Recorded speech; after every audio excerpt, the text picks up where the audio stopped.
My effort today is to reassert the voice of reason and resume the debate on some real issues that are vital to the people of Karnataka. I believe that at every election, people first ask themselves the question, is life good today? And then they ask the next question, if the present arrangement continues, will life be better tomorrow for me and my children? The honest answers to the two questions in Karnataka are a resounding no. The present government was not voted into office by the people of Karnataka. It came into office by deceit, horse trading, and money power. Ever since that day, its sole aim has been to make money and more money for the party and its leaders. That is why it has earned the reputation of a 40% government. Recent scams in Karnataka have unfortunately attracted the attention of the whole country.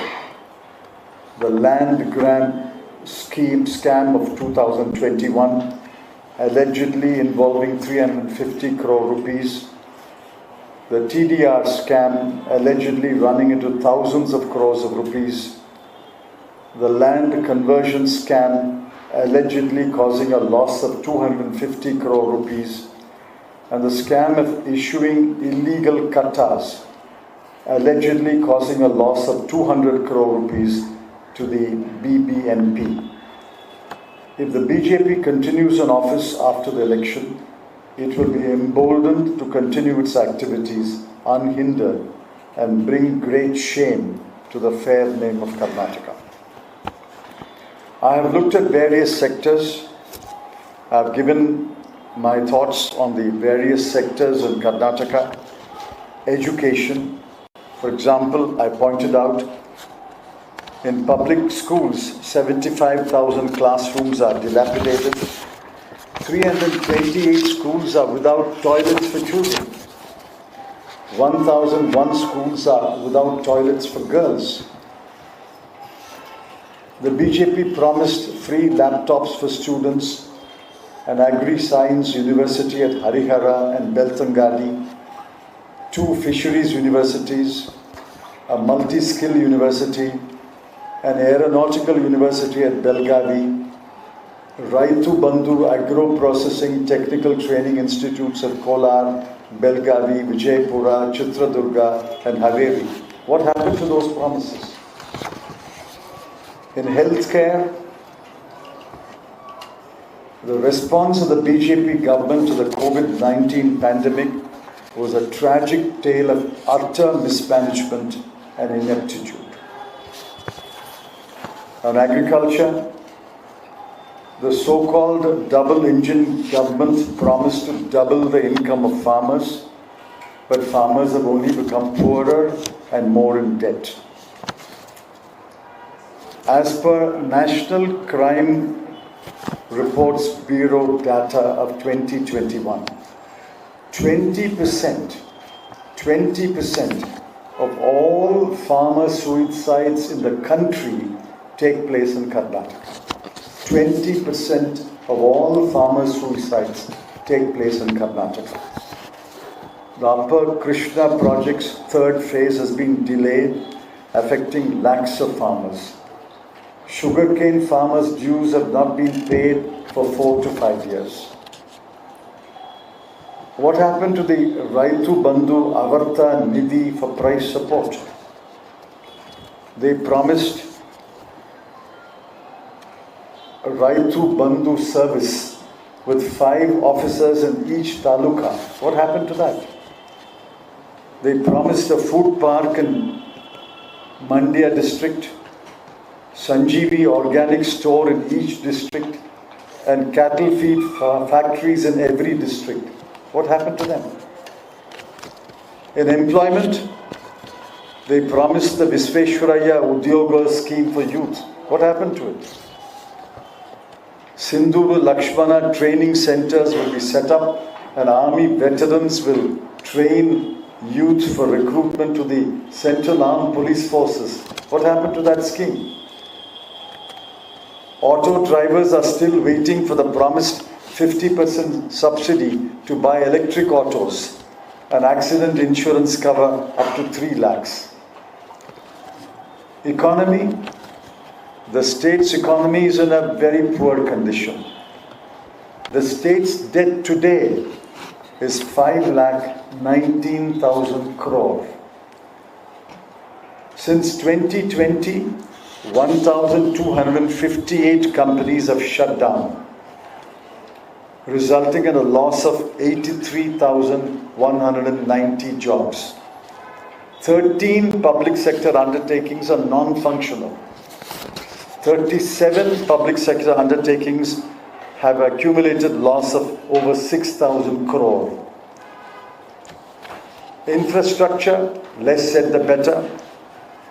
When severe floods hit Bangalore in September 2022, the whole of India witnessed the utter incompetence and ineptitude of the state government. The industry has estimated the loss as 225 crore. Many companies are looking for locations in neighboring states to move their operations to the neighboring states. On the social scene, it is evident that Karnataka is the chosen laboratory for conducting the RSS-inspired social engineering experiment to divide society on religious lines. I'm appalled by the months and years that were wasted in kicking up useless controversies over hijab, halal, love jihad, anti-conversion bill. On the other hand, many BJP promises remain unfulfilled. For example, where are the 5 promised Valmiki Bhavans in 5 districts? Where is the Sri Narayana Welfare Board for Idiga and Bilava communities? Where is the Dr. Ambedkar Entrepreneurship Scheme? Where is the 400 crore scheme for upgrading old age homes? I'm told that 90% of the Nirbhaya fund and 50% of fund allotted under the Scheduled Caste Special Plan and Tribal Special Plan have not been spent. And finally, I come to the political discourse. In the last few weeks, the BJP has stridently canvassed the theory of a double-engine government. We have seen wherever the so-called double-engine government is present, it has been a double disaster. For example, the double-engine government has delivered an all-India unemployment rate of 7.8% as of March 2023. The unemployment rate today is 7.8%. The labor force participation is declining every month, and today it has declined to 39.8%. The Constitution of India laid down the blueprint for a federal system of governance, which is secular and inclusive. Under the BJP, state governments have been reduced to municipalities or worse. I was shocked to hear the Home Minister tell the people of Karnataka, hand over the state to Mr. Modi. I have great respect for the Prime Minister. But do you want the Honorable Mr. Narendra Modi to rule every state, every municipality, every panchayat? Is he going to rule every state, every panchayat and every municipality?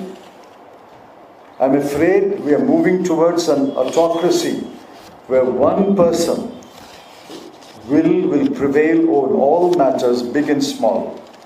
Whether it is consistent with Karnataka's culture, the Kannada language, your rich Kannada traditions, your brotherhood and your tolerance among all communities, and the Kannada way of life. One person cannot determine or rule over Kannada. Like every state, Karnataka and its language and culture are unique, and I'm confident You will not cede power to one person. I was even more shocked when the Home Minister said, if the Congress is voted to power, there will be riots in Karnataka. He said that, and I read it in the newspapers. And another leading member of the BJP said, we do not want the votes of Muslims. These statements reveal the divisive and sinister agenda of the BJP. They go against the nature of the Kannadigas and your long history of brotherhood and tolerance. Don't let the BJP divide the Kannada people and damage the future of Karnataka. In terms of socio-economic development and human development indicators, I'm sorry to point out, Karnataka is not among the top states of India. It is not among the top 5 ranks in any human development indicator. On many indicators, Karnataka has a middle rank. Its rank is around 15 out of 30 states. In per capita income, Karnataka is 14 out of 27. In some indicators, Karnataka ranks among the bottom 20%, that is between 24 and 30. In educational indicators, its rank is about 20 out of 30. On environment-related matters, its rank is between 19 and 25 out of 30. Karnataka certainly deserves a better future. The BJP has failed to deliver on its promises and has dragged the state down under its rule. I appeal to the voters of Karnataka to vote for a change. That is in your power. No force on earth, no individual, no party, no money power can stop you voting for a change. I appeal to the voters to vote for the Congress party. Thank you. So BJP now calling your manifesto a Muslim appeasement manifesto in Karnataka. Through the announcement of ban on organizations like Bajrang Dal, they are trying to preach one community which is minority. This is what Mr. Hemanta Biswa Sarma says now. Mr. Hemanta Biswa Sharma must maintain peace in Assam. And he should not divide the people of Assam. First, I would request him, I've known him for many, many years when he was a minister in Assam under the Congress government under Tarun Gogoi. I first request him to read the manifesto, number one. Number two, the manifesto names 2 organizations which are extremist. They preach an extremist ideology. One is the PFI and one Bajrang Dal. So we have named 2 organizations. And we have not said we'll ban any organization.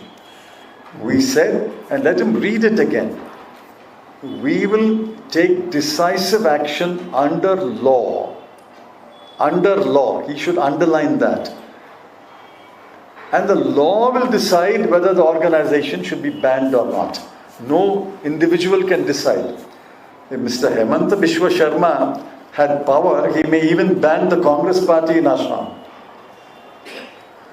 Nobody can ban an organization. The law will take its course.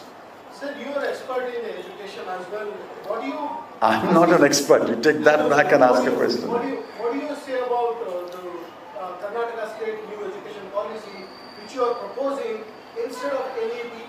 The new education policy is a complete disaster. That is the reason for the rampant privatization of education.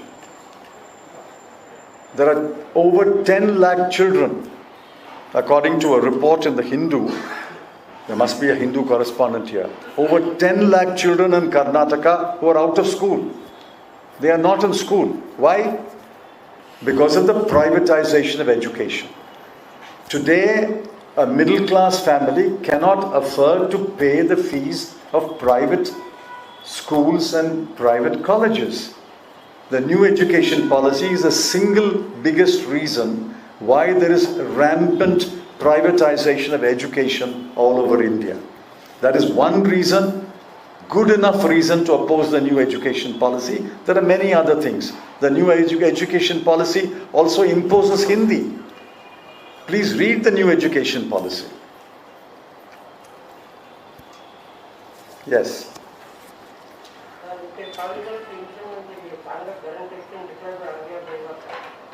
The 5 guarantees. Yes. Okay. Firstly, you must recall that the 5 guarantees are a mixture of improving the present scheme and new schemes. For example, there is already in Karnataka certain units of free electricity. There is already in Karnataka certain kilograms of free food.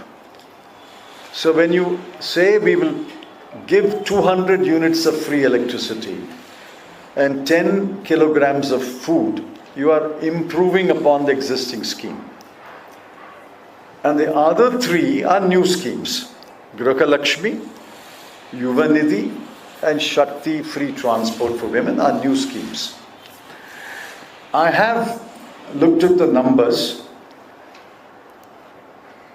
I'm not necessarily fully acquainted with the Karnataka budget. I know the size of the Karnataka budget. It's a little over 3,25,000 crore a year. And in 3,25,000 crore, if you look at the incremental cost of these 5 guarantees, underline incremental cost of these 5 guarantees, it'll be about 30 to 35,000 crore.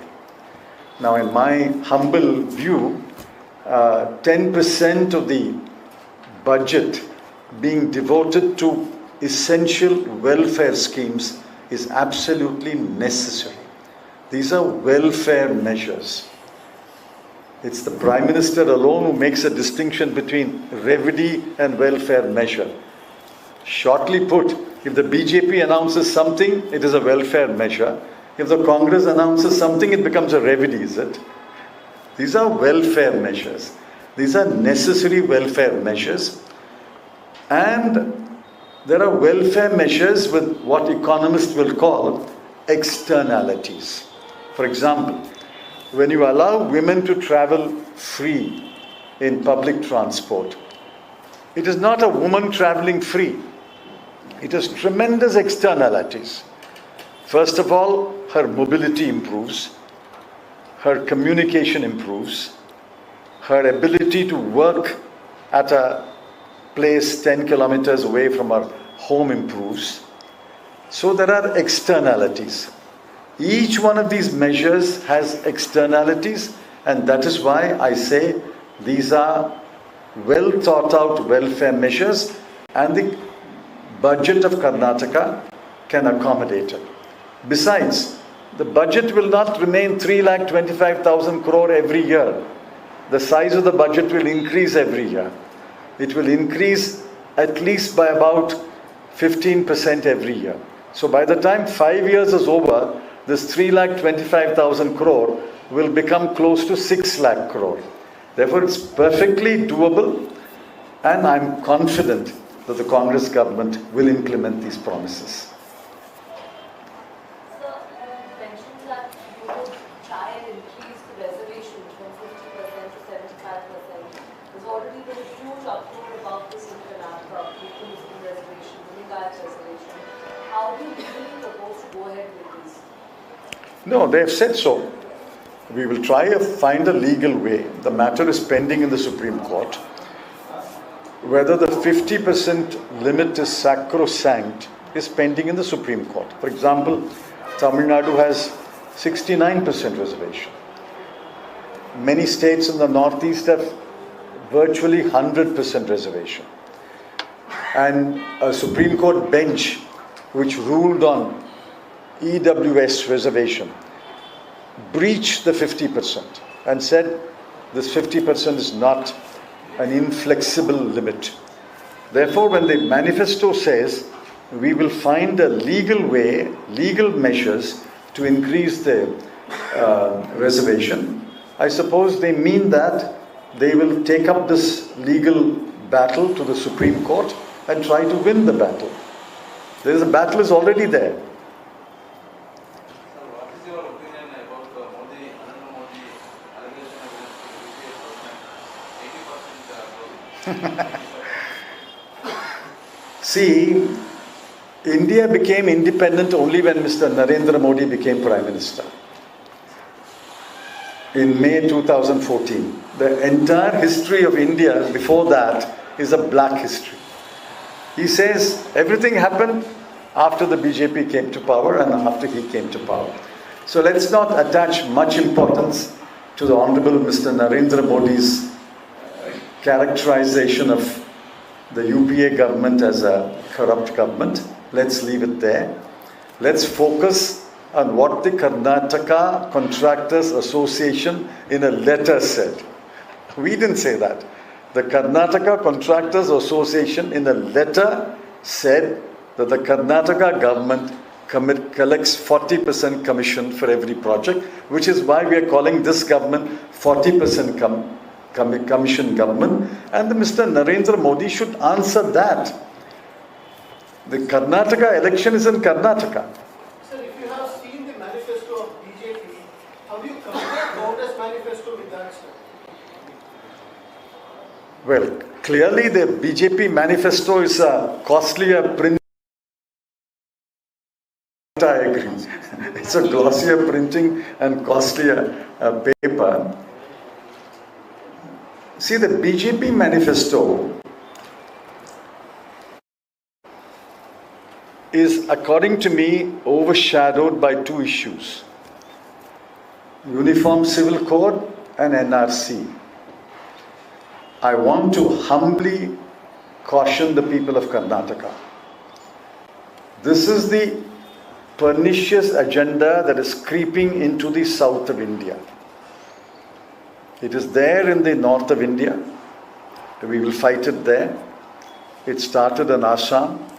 NRC and UCC are creeping into South India and they are looking for a gateway in Karnataka. I am not worried about anything else in the manifesto. All that is irrelevant in the BJP manifesto.